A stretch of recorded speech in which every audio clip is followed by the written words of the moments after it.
Telangana news today में आपका खैर मकदम है। आइए देखते हैं आज की खबरें। मैं अनस मलिक।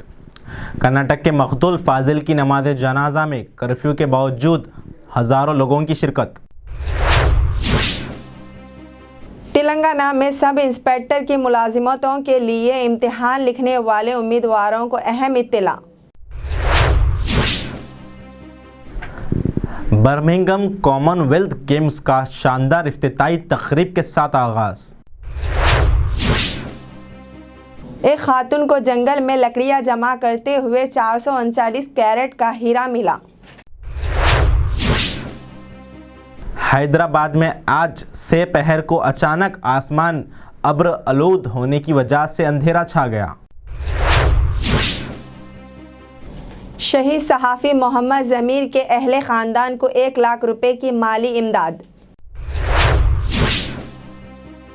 सेक्स रैकेट मुलजिम बीजेपी लीडर के फार्म हाउस से धमाका खैर मवाद बरामद।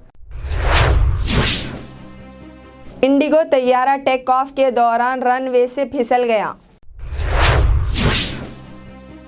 नांदेड़ में नौजवान की तौहील से देसी पिस्तौल और जिंदा कारतूस जब्त कर लिया गया। हैदराबाद में पुलिस कांस्टेबल पर कातिलाना हमला करने वाला शख्स पकड़ा गया।